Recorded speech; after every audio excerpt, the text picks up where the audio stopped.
T-Wolves come back from 21 down. They beat Washington 130-121. I got the legend, Sam Ekstrom.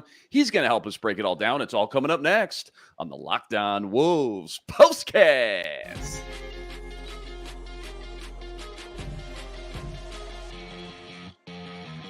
You are Locked On Wolves Postcast, part of Locked On Minnesota on the Locked On Podcast Network. Your team every day.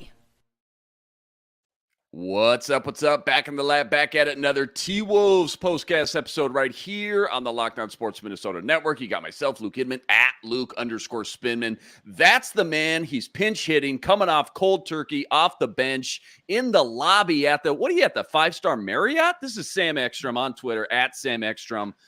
We pulled you in just on the heat of the moment here. You're flying out of the seat of your pants. Sam Ekstrom, though. What lobby are we in right now? Who are we plugging? Yeah, this is the Homewood Suites in Dallas, Texas. Ooh, I was here for beautiful. the eclipse. I avoided getting blinded by the eclipse with, I had the glasses on, but watching the first quarter tonight, I wish I had been blinded because that was terrible. That's right. And then it got much better after that. Absolutely. Save that thought. Quick reminder before we get started. This episode brought to us by Prize Picks, the easiest and most exciting way to play daily fantasy sports. Go to prizepicks.com/LockedOnNBA. Use code all lowercase LockedOnNBA for a first deposit match up to $100. All right, man. You kind of teed me up here. Wolves looking to just keep some momentum going into that monster game we're going to preview and touch on later. Denver Nuggets tomorrow night. But first, got to take care of business, right? Versus the lowly Wizards. Should be a cakewalk, right? Wrong. 44 points in the first quarter they allow out of the gate. The most points they've allowed in the first quarter all season long. They got down as much as 21. To make matters worse, Naz Reid gets ejected. A little bit more on that later on as well. But Nickeil Alexander-Walker, he kept them afloat. Monster game, 23 points tonight. Kept them afloat just long enough until Anthony Edwards, who else? He started cooking again. The man, the myth, the legend, new career high, 51 points. Wolves complete the comeback, 130-121. They keep their chances alive at this number 1 seed. Kick us off, man. Bad start, great finish, but just your biggest takeaways after what we just saw. With 50 Cent in the house, you goes can't for script it any better. Are you kidding me? He one-ups 50 with a 51 spot. Come on. I hope he's got something left for tomorrow. I mean, and this is good for Ant because there was a couple week stretch where he was gassed. He was so tired. There was nothing in his jump shot. He was missing at the rim. So honestly, I think that I know it's the Wizards. Some of these confidence-building games are good for Ant to get rolling again and then to get Cat back in the mix. I think that the team feels good when Ant does these things. They feel like, okay, we've got Superman on our team. We can't lose. So for Ant to put the team on his back that way, recognizing that, I guess it's not going to be given to us. We got to go win it. We're down by 18 after one quarter. He propels them there. And I like that he did it with a variety of jump shots, finishing superbly at the rim, 3-point shooting, which was absent there for about a week, is back, goes 6 of 13 from beyond the arc. So just a monumental Ant game. Again, it's Washington. I get it. But, I mean, it's fun to watch him when he's dialed in like that. Yeah, we'll spend a little bit more time dissecting that magnificent performance in segment 2. The A topic before he really took over in the second half, Naz Reid gets booted because of some, call it extracurricular activity, I guess. I didn't think it was that malicious, but an elbow. A lot of people would say it wasn't worthy of an ejection, but be that as it may here, Sam, you're already down Cat, obviously. Naz has been the next guy up in line to kind of take over, fill those shoes, done a phenomenal job in that department up to this point. But now you're thinking, oh my gosh, we're already down double digits, 15, 20, eventually 21 points. Got to play the next 3 quarters without Naz Reid. In comes Nickeil Alexander-Walker to the rescue, man. 23 points on the night. Monster game for him. I guess just talk to me about his ability to step up in such a tough predicament, right? Such a tough spot, and just keep this team afloat long enough until Anthony Edwards could take over and do his thing. Yeah, on Sunday it was Nas, and on Tuesday it was Na. You just changed one consonant. Both Right. good Scrabble words. Right. Nas to Na. It's someone different all the time. I mean, the Wolves bench has done a 180. Do you remember when we were complaining about Troy Brown and Shake Milton early in the Man, season? We were worried that the starting five was going to have to do that it feels all like every so night. long ago and also not that long ago, right? At the same time, right? Yeah, no, well put. That doesn't make sense, but well put. Yeah, right. Um, yeah. The performance from Na was just, I mean, much needed. You needed a lift. You needed someone to say, okay, this isn't going to go down this way. We're not going to lose the West because we lose to Washington. And Na just works so hard. He's so trustworthy with that catch and shoot jump shot, the corner three, his bread and butter. I love what he brings. I love what he did tonight. And this bench, man, what a turnaround for them this second half of the year. Yeah, unbelievable. Just pulling up the box score here, a little box score scouting, like I always say, doesn't tell the whole story, but just something to go off of. You tell me what sticks out here the most outside of the obvious. Anthony Edwards, new career high, 51 points. And like we pointed out, Nah with 23. Rudy Gobert, man, 16 boards, 19 points, just a standard clock in, blue collar, punching into work. That's what he does. We almost gloss over it a little bit too much from time to time. Mike Conley's been a little bit up and down as of late. Started slow in the first quarter, ends up from 5 of 9 from three-point range, 5 of 11 from the field, plus 14, plus minus 15 points on the night. Naz Reid, of course, only played those 8 minutes, ends the night with 3 points. And then the other guys off the bench, J-Mac, 6 points, plus 27. Tied for the team high in the plus minus with Na. 2 guys off the bench. I thought that was interesting. Kyle Anderson, 1 point. Monte Morris, 3 points. J-Mac, 2 of 3 from the field, 6 points. What else jumps out, when you just hear some of those box score numbers from tonight? Mm-hmm. Yeah, well, first of all, one more point on Nas. Actually, because they won, now I can say this, he might be fresh for Denver. Because the Denver game tomorrow, that's the one that they need. This is the Western Conference on the line, I think.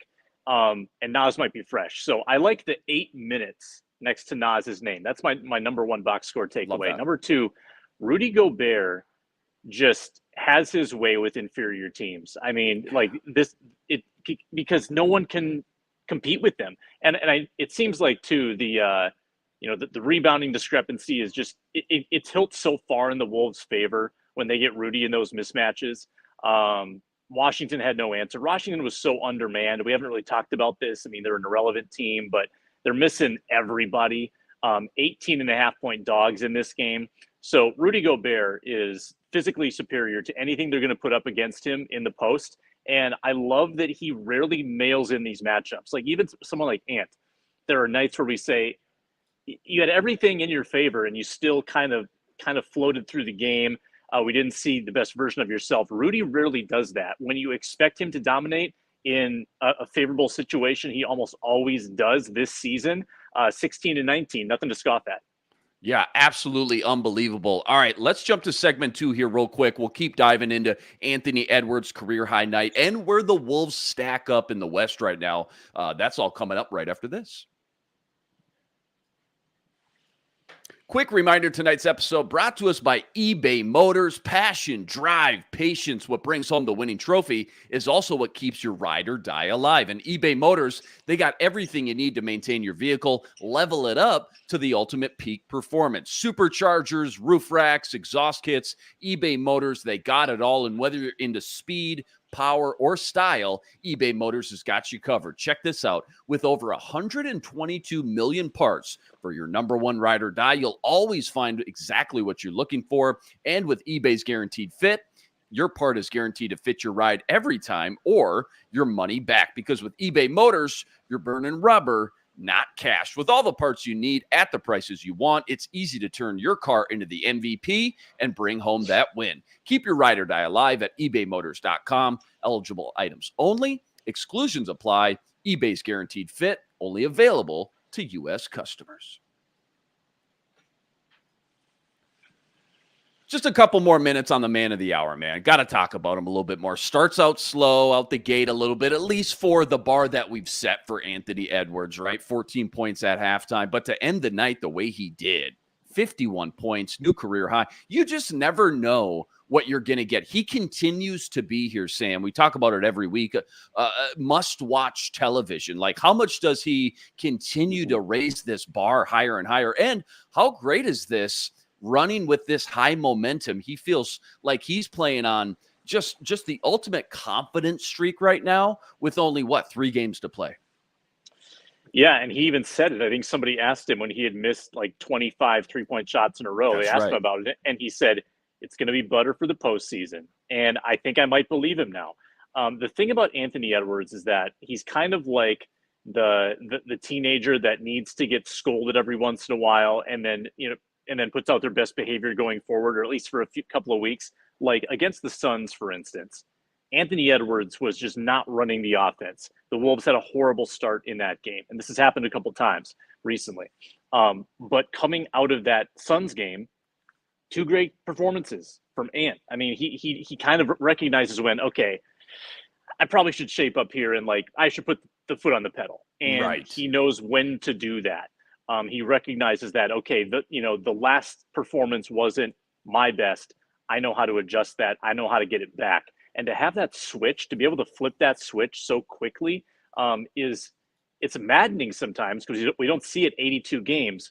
But to be able to do that is so impressive. And like when he had about 47, Luke, was there any doubt in your mind that he was going to finish that off and get the 50 spot? No. I mean, I think he took a 3 and missed, but then he had a couple of great drives to the rim, tough finishes, got hit in progress. And even the most surprising thing to me, sitting on 49, he kicked the ball out for a corner 3. I think it was for Nah or for Morris. Like he actually passed it once. Very selfless. Yeah. That was outstanding. And he's been making a lot of those type of selfless decisions of late without Cat.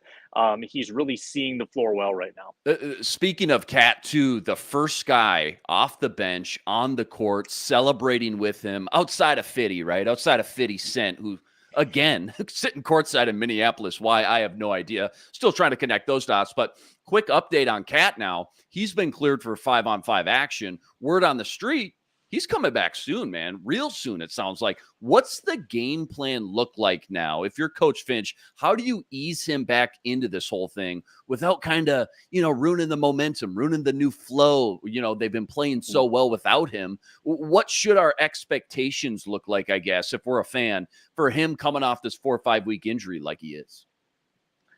Cat tomorrow? ? Wow. Maybe. Wow. Maybe. What does that look like? Wow. In Denver, I think it's possible. I think that there's going to be a little minutes restriction. I think that would be wise. It is, and I say it semi-seriously about Denver. Although I don't know if this is the game to reintroduce Karl Anthony Towns. I might feel more comfortable doing it against Atlanta the following game. But then again, he showed last year, and I've said this before, I'll say it again. Cat came back from 50 games off, and he did not need a ramp up. He was ready to go. He was scoring in volume right away. So this is a much shorter layoff for him. They say he looks great in practice. What's to say he can't look like Cat? Provided that he is like in condition and can play 20, 30 minutes in the game. I think because he's Cat, I think he starts. Like they might reduce the minutes. I do think he starts. I think Nas goes back to the bench, even though the starter bit has worked well for him. I think they send him back to that 6-man role, maybe clinch him the 6th man of the year in the process. And I think Cat probably comes back and plays 20, 25 minutes right away and then boosts that up to 30, 35. I don't know who you're talking to in that lobby. I think maybe Woj bomb just hit you walking by in the lobby. That would be a spicy, spicy game already. I mean, the number 1 seed's on the line. Can you imagine, though, the headlines and just the games within the game? If that's the game he came back with, boy, a lot of different things to dissect in that one for sure. How do you think the rotation changes at all? Like, we're so used to, I guess my question is, we're so used to the rotation, the way they've been rolling with the past 4 or 5 weeks without him. What do you think the ripple effect looks like, though? Like, who's reverting back to the bench more? Their minutes are getting chopped a little bit. I would think, obviously, Slow-Mo's the first guy I think of. Yep. Nah, perhaps, though, as well, as good as he's been, especially tonight. Yeah, I think Slow-Mo certainly loses some of those front court minutes. You're absolutely spot on there, and he's been good. Like, I don't really want to see him lose too much time. Right. I think actually, I think one of the small guys might be the one to kind of be knocked out of the rotation per se. Like, if you're saying, okay, we're only going to play 9 guys, and Cat's going to be one of those 9. Monte Morris, like, Yeah. are you going to take McLaughlin out of the rotation right now? No, he's like one of the best plus minus guys. He's one of the best 3-point shooters in the league over the last couple months. I feel like he's got to stay. I feel like Monte Morris could be the cut. Like, I don't know. Finch might just play 10 guys, but it is kind of a conundrum because there is not a clear answer. It might just be, okay, we'll play everyone a little less, but we're not going to take them out completely because we don't want to take a good player off the floor. It's a tough coaching situation. Yeah, no, you're totally right. I want to preview this Denver game here in the final segment, but I didn't get a chance to talk to you about this Phoenix Suns game much. A lot of people in the stream, Sam, a lot of people in the chat were worried after that game saying, okay, well, this is not the team we want to play come playoff time now in the first round. Did you have that same knee-jerk reaction, or did you think there was some other variables at play that come playoff time, especially in a 7-game series, you start to stretch this whole thing out, maybe things don't look like they did in that small sample size? And you know what's funny is that tonight I open up the scores on my ESPN app, and Phoenix is down 23-4 to start their game against the Clippers. Like, I can't figure it out. I mean, like, let's look at it for what it is. It was 2 games this year. They played the Suns. The first one was second half of a back-to-back. They had to travel after the super emotional Warriors game. They almost get a pass for that one. This last one on Friday was really weird. I mean, they had a day of rest. They had a lot to play for. They were missing Cat, but nobody else. There's not really an excuse for this past one. So, again, I don't know if it's matchup based. I don't know. And I didn't see as much of that Friday game, so I can't give you the nuances. But the Suns have been so uneven this year that I just have a hard time believing that in a 7-game series, your being the Timberwolves' excellence wouldn't kind of, carry them in a 7-game set against really any team. But the Suns have not been able to string together anything. Unless they've got some kind of magic formula against the Wolves, I still think that that's maybe a little bit of a boogeyman. I don't know if I'm that afraid of the Suns quite yet. We'll see. We'll see if they need to beat them in the last game of the year and they can't at home. Maybe that'll be the sign that that the Suns have something on them. I think that's the really good point too. And who knows, if they win tomorrow night, Sam, they could have the 1 seed locked up. Maybe they end up sitting and resting some guys. That's how much can change, though, in these next 3 games. What I was going to say, though, just to your point, it depends on who the alternative is, too, right? Is it the red-hot Dallas Mavericks right now? Like, who is it? So much can change. Things are so fluid right now in the West. There is a handful of teams that they could end up squaring off against. I need to see, if it's not the Suns, who else is it? And you're right. I think that last game of the season as well, game 82, that's going to play a factor as well. All right, don't go anywhere. We got to preview this Nuggets game for the number 1 seed. That's all coming up right after this. Quick reminder, tonight's episode brought to us by Amazon Fire TV, number 1 streaming platform around. From live games to highlights to in-depth analysis, with Amazon Fire TV, they offer amazing viewing experiences with smart TVs, as well as the Fire TV stick that you can plug into your existing TV, and it gives you access to millions of movies and TV episodes, not to mention free and live cable TV as well, whether it's the entire MLB season this year, a PGA Masters right around the corner, or the NFL Draft at the end of the month. Trust me when I say you're going to want to have a Fire TV at your fingertips on every device possible. Plus, Fire TV now includes all of our daily content from every Locked On channel and a vast majority of pro leagues and college conferences as well. You got to check out Fire TV channels on Fire TV and your Alexa devices. To learn more, visit Amazon.com/LockedOnFireTV. That's Amazon.com/LockedOnFireTV. All right, man. 3 games left. Obviously, goes without saying, monster game tomorrow versus the Nuggets on a back-to-back, no less. Now you're teasing us. Maybe Cat comes back for that one. When you look at these 3, what's the things you think about the most regarding this team now in crunch time, down to the wire? Whole thing, obviously, with this 1 seed comes down to tomorrow night versus Denver, right? I know Denver, I think, is late fourth quarter right now. We'll see how that all shakes out. But Nuggets tomorrow night, back at home twice to round out games 81 and 82, Atlanta. And like we just talked about with Phoenix, who, again, you just got mauled by. So interesting to see how that one shakes out as well. But let's just start with the Nuggets tomorrow night. First and foremost, biggest things you're looking for, games within the game. Yeah, well, let's start by just laying out what it represents. If you win the game, you obviously, and I want to say, Luke, they've got the tiebreaker either way. But if you win the game, you have it. If you lose the game, you're a game back. And Right. I don't know exactly the opponents, but Denver's not going to lose again. I mean, Denver's not going to lose tonight unless you tell me otherwise. If you tell me they're losing to the Jazz, I might not believe you. But I don't think they're going to lose except for tomorrow night against Minnesota. That's the only chance that they have to lose a game. So Minnesota's got to win. And I think that Denver is going to have so much to play for after getting embarrassed without Murray by Minnesota the last time they played. They almost lost to Minnesota at the buzzer when Minnesota had no bigs. Minnesota blew them out in the other game at Target Center this year. The Timberwolves have arguably, if you include their moral victory, they arguably have swept them this year. Right. I know. So Denver's got a ton to play for. This is, if you're telling Denver, you've got 1 game to win at home, and you're the number 1 seed in the West. You think they're going to be ready? You think Jokic is going to leave anything on the court? No. Like, this is going to be the best version of Denver.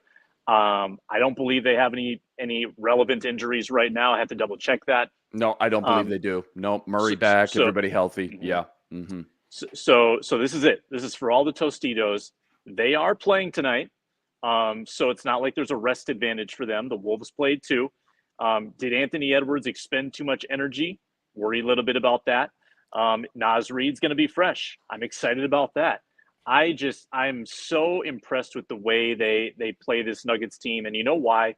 It's because the Nuggets get the ball into Jokic and he distributes it. He's such a good passer. They suck in on Jokic and then he passes out to the perimeter.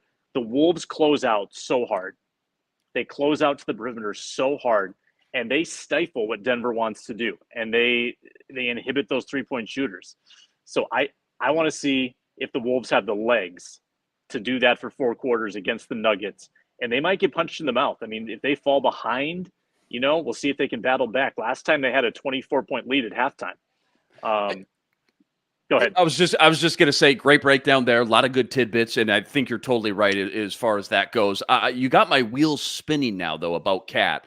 Do you prefer it one way or the other, knowing, okay, this is kind of for all the marbles here. All right, this is for the number 1 seed. Maybe we do not rush him back by any means, but maybe we bring him back. We speed him up just a little bit quicker than maybe we originally planned on.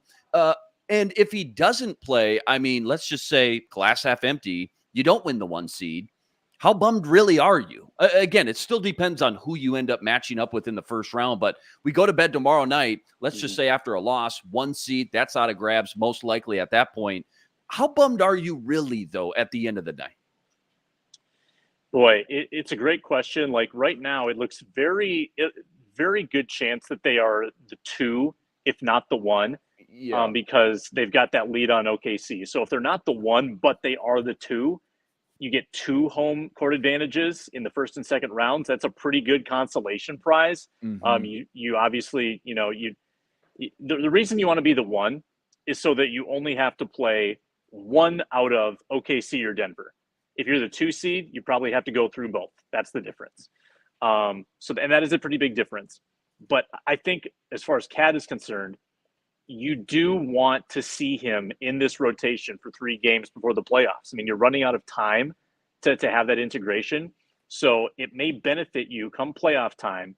If it messes with the chemistry tomorrow against the Nuggets, it might be more beneficial nonetheless to see how it's going to work, to see how the bench looks with Naz back on the bench and trying to figure out your rotation. Because again, even since Cat got hurt, Luke, this team's fabric has changed. Like, guys have changed roles. So it is a different team from when Cat got hurt. I know it wasn't that long ago, but it is a different environment he's stepping into, that, they got to integrate him, I think, quickly. And that might mean tomorrow against Denver. And hey, he's Cat. He could go 5 of 7 from 3-point range and be a huge lift. Yeah, and obviously we're not doctors. We're not the team doctor. We don't know. Is he truly like 100% ready to roll? We don't know how long he's kind of slowly ramped up this process, the conditioning, things like that. All that, as silly as it sounds sometimes, as mundane as it maybe seems, it does matter, though. It really does matter. So obviously I trust whatever they end up doing, not only for the short term, but obviously for the long term as well. They're thinking long term with the playoffs now as well. You got me thinking about the playoffs. Obviously, it sounds like, again, he's going to be ready to roll for the playoffs. Ant, he always steals the spotlight. I don't know when you and I are going to talk next. Maybe we don't talk again until the playoffs. Give me one guy you think needs to be kind of an X factor, right? Maybe a low-key behind-the-scenes X factor or a wild card to really help this team come playoff time. Maybe a name that not a lot of people are thinking about or talking about outside of the big names like Cat and Anthony Edwards. Yeah, I think it's Jaden in the starting lineup, because this team just looks and feels different when Jaden is efficient versus when Jaden is the liability. I want Jaden to shoot 8 times. I want him to make 5.